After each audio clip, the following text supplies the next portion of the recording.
Those are the guys you don't expect hits from, and anytime they get them, it's almost like a luxury. They've been on base 5 times between them. Deep to left field, way back, Becker, way back! Thurman Lee Munson. Perhaps no name in Yankees history carries more heartbreak and heroism than that of the captain. We all remember the mustache, the grit, the way he crouched behind the plate like a fortress, and the clutch hits that came when it mattered most. The stocky catcher from Ohio who became the heart and soul of 3 straight pennant-winning teams. But as the years pass and new generations of fans emerge, we risk forgetting what Thurman Munson truly accomplished in his tragically brief career. The absolutely dominant numbers, including a .292 lifetime average, 3 straight 100 RBI seasons, and an MVP award. We may remember the legend, but we find ourselves forgetting the greatness, like the time he hit .529 in the 1976 World Series, or how he called the pitches for some of the greatest Yankees teams ever assembled, or how this blue-collar kid from Canton became the first Yankees captain since Lou Gehrig. Well, now it's time to remember, to appreciate the glory of baseball's captain. Step right up to the plate with us. Thurman Munson was more than just a catcher. He was pure Yankee magic. When Thurman Munson was drafted 4th overall by the Yankees in 1968, he was already 21 years old and carried the expectations of a franchise desperate for relevance. The Ohio native was the son of a truck driver who grew up playing ball in the sandlots of Canton, dreaming of the big leagues while his father worked double shifts to keep the family afloat. Young Thurman was a 3-sport star in high school and earned a scholarship to play baseball at Kent State, where his raw talent behind the plate caught the attention of every scout in the Midwest. The 5'11" backstop already had major league tools in college. A cannon arm that could nail runners trying to steal second from his knees, quick feet that allowed him to block pitches in the dirt like a hockey goalie, and an uncanny ability to call a game that impressed veteran scouts who'd seen it all. But it was his bat that really set him apart, consistently hitting over 400 in college ball while showing gap power that suggested he could drive in runs at the next level. During his junior year at Kent State, Munson hit .427 with 35 RBIs in just 35 games. Numbers that had Yankee scout Gene Woodling practically salivating. This wasn't just another prospect. This was a franchise cornerstone in the making. But his path to Yankee pinstripes wasn't without obstacles. After being drafted, Munson started his professional career in the Yankees minor league system, and immediately his competitive fire became legendary. During a heated argument with an umpire in his first season at Binghamton, the young catcher got so worked up that he threw his mask clear into the stands, earning himself an ejection and a reputation as a player who simply refused to lose. That intensity would serve him well, because when Munson debuted with the Yankees on August 8, 1969, the franchise was in shambles. The team that had dominated baseball for decades hadn't won a pennant since 1964, and Yankee Stadium was becoming known more for its empty seats than its championship banners. But Munson changed everything almost immediately. In 1970, his first full season, he hit .302 with 16 home runs and 53 RBIs, earning American League Rookie of the Year honors and becoming the first Yankees catcher to win the award. More importantly, he brought a blue-collar work ethic and fierce competitiveness that the Yankees hadn't seen in years. Manager Ralph Hook would later say that Munson reminded him of Yogi Berra, not just for his catching ability, but for his pure baseball instincts and clutch hitting. This wasn't some pretty boy prospect. This was a guy who showed up to the ballpark looking like he was ready to work construction, and he played the game the same way. The young catcher's reputation for toughness became legendary around the league. In 1972, during a heated game against the Tigers, Detroit's Duke Sims tried to bowl over Munson at home plate. Instead of getting knocked over, Thurman absorbed the hit, held onto the ball, and then got up and dusted himself off like nothing happened. Tigers manager Billy Martin, who would later manage Munson in New York, knew right then that this kid was different. That's when I knew Thurman was special. Martin would later recall. He had that fire in his belly you can't teach. By 1973, Munson had established himself as one of the premier catchers in baseball.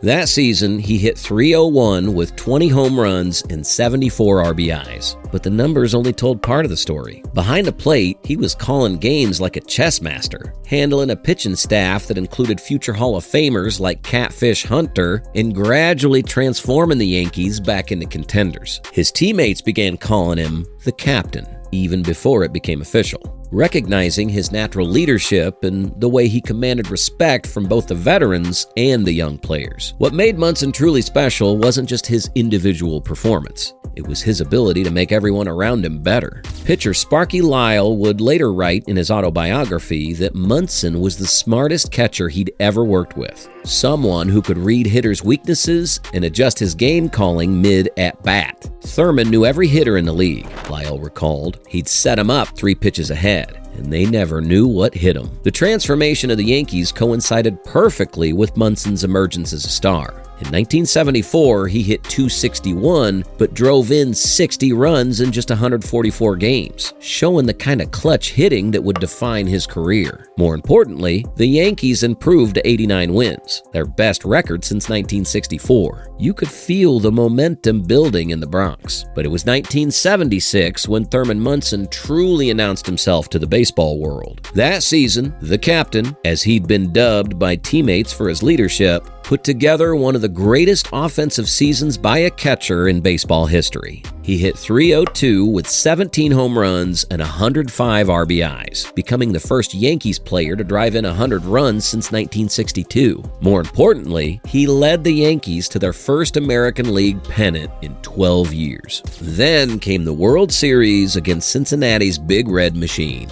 and Munson put on an absolute clinic. The Reds were loaded with Hall of Famers: Johnny Bench, Joe Morgan, Tony Perez, Pete Rose, but it was the Yankees captain who stole the show. In Game 1, he went 2 for 4 with an RBI and a 5-1 loss, but it was clear he wasn't intimidated by the moment. Game 2 saw him go 3 for 4, and by Game 3, even the Cincinnati players were talking about how locked in Munson looked at the plate. While the Yankees ultimately lost in 4 games, their captain hit an incredible .529 with 6 RBIs, proving he belonged on baseball's biggest stage. After the series, Reds manager Sparky Anderson said something that would stick with Munson for the rest of his career. Thurman Munson is a winner. He's going to win championships. The kid from Canton was no longer just a good player. He was a superstar who had announced himself to the baseball world in the most dramatic way possible. The following season, 1977, Munson reached the absolute peak of his powers. Despite playing through constant pain, his knees were already showing the wear and tear of years behind the plate. He hit .308 with 18 home runs and 100 RBIs. But the numbers, impressive as they were, didn't capture his true value to the team. With Reggie Jackson's arrival creating clubhouse tension, Munson became the steady hand that kept everything together, the leader who commanded respect from both veterans and rookies alike. And when October arrived, Munson was ready. In the 1977 World Series against the Dodgers, while Jackson was grabbing headlines with his 3-home run game, it was the captain who provided the steady excellence night after night. He hit .320 in that series, calling the pitches for a Yankees staff that shut down one of the most potent offenses in baseball. When the final out was recorded, Thurman Munson was finally a World Series champion. The 1978 season brought more of the same brilliance from Munson. Despite nagging injuries that would have sidelined lesser players, he hit .297 with 6 home runs and 71 RBIs in just 110 games. His leadership was never more evident than during the Yankees' incredible comeback from 14 games behind the Red Sox, a rally that culminated in Bucky Dent's famous home run in the 1-game playoff at Fenway Park. But it was the 1978 World Series where Munson truly cemented his legacy. Facing the Dodgers again, the Yankees won in 6 games, with their captain hitting .320 and providing the steady presence that championship teams require. At just 31 years old, Thurman Munson had 2 World Series rings and had established himself as one of the greatest catchers in Yankees history. Unfortunately, the wear and tear of catching was taking its toll. By 1979, Munson's knees were shot from years of squatting behind the plate, and he was spending more time as a designated hitter and first base. But even a diminished Thurman Munson was still one of the best players in baseball. Through the first half of the 1979 season, he was hitting .288 with 3 home runs and 39 RBIs, still calling games like a master tactician and still leading by example every single day. That's what makes August 2, 1979 so heartbreaking. On that day, Thurman Munson was practicing takeoffs and landings in his CESA citation at the Akron-Canton Regional Airport, just trying to get better at flying so he could spend more time with his family during the season. The plane crashed on approach, and baseball lost not just a great player, but one of its greatest leaders. The tragedy sent shockwaves through the baseball world. Here was a player in his absolute prime, just 32 years old, with so much more baseball left to give. Perhaps the most heartbreaking and beautiful tribute to Thurman Munson came from his closest friend on the team, Bobby Murcer. After delivering the eulogy at Thurman Munson's funeral in Ohio, Bobby Murcer, a teammate and a close friend of the deceased Yankee catcher, would deliver one of the most emotional performances in baseball history. On August 6, 1979, just 4 days after the crash, the Yankees had to wake up at 5:30 a.m. to fly to Canton for Thurman's funeral, then return to New York for a Monday night baseball game against Baltimore that same evening. The team was emotionally and physically drained. They didn't even hold batting practice. Ron Gertie was seen sobbing in the locker room, and it was described as a real travail for him to come out here tonight. Home plate was left empty during pregame ceremonies, a haunting reminder that their captain wasn't there anymore. When we took the field, they left home plate empty. We turned around and Thurman wasn't there. It was almost surreal, Bucky Dent would later recall. The Orioles jumped out to a 4-0 lead, and it looked like the emotionally devastated Yankees might fold. But in the bottom of the 7th inning, something magical happened. With 2 outs and runners on second and third, Bobby Murcer, who had been 0 for 15 that season with 2 outs and runners on base, came to the plate and crushed a 3-run homer off Dennis Martinez, sending the Yankee Stadium crowd into a frenzy. Then, in the bottom of the 9th inning with the score tied, Murcer delivered again, this time with a 2-run single to left field off former Yanker Tippy Martinez, giving New York a 5-4 victory. Bobby Murcer had driven in all 5 runs in the Yankees' victory, accounting for every single run his team scored that night.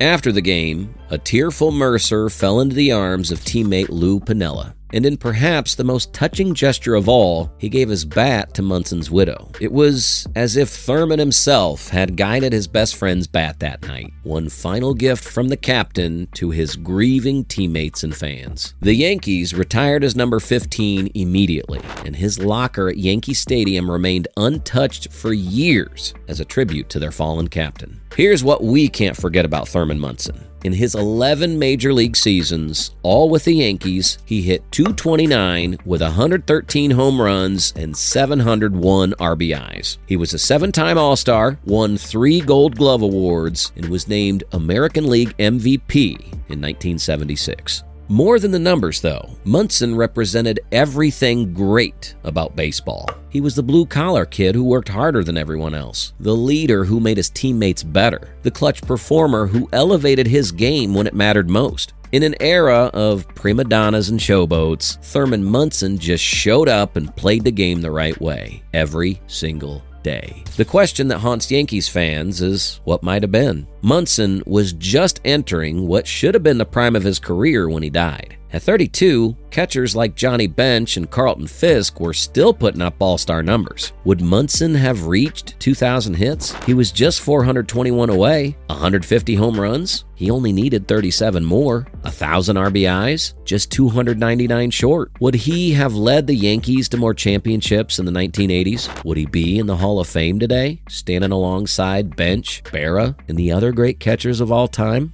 The Hall of Fame question is particularly heartbreaking. Munson's career numbers, .292 average, 113 home runs, 701 RBIs, 1,558 hits, fall short of typical Hall of Fame standards, but they tell only part of the story. His peak was absolutely elite. From 1975 to 1977, he averaged .308 with 95 RBIs per season while anchoring 3 straight pennant winners. His postseason numbers were spectacular. .357 average in 30 games with clutch hit after clutch hit. Most importantly, he was the unquestioned leader of the team. The first Yankees captain since Lou Gehrig, chosen for his character as much as his ability. We'll never know the answers to those questions, and that's what makes Thurman Munson's story so tragic. But what we do know is this. For 11 seasons, baseball fans got to witness greatness behind the plate and in the batter's box. They got to see what leadership looked like, what clutch performance meant, what it took to be the captain of the New York Yankees. When you think we'll see another catcher hit over 300 3 times while calling games for the World Series champions? When will we see another player embody the spirit of a franchise the way Thurman Munson embodied the Yankees? When will we see another captain who led not with words, but with his glove, his bat, and his pure determination to win? These are the reasons why we here believe we can confidently say there'll never be another Thurman Munson. The captain deserved so much more time, but in the time he had, he showed us what baseball excellence truly looked like. Thanks for watching. Leave a like if you enjoyed this video and comment to let us know who you want to hear about next. Subscribe for more legendary baseball stories every week. This is Inside Baseball, where we bring you the best of the game.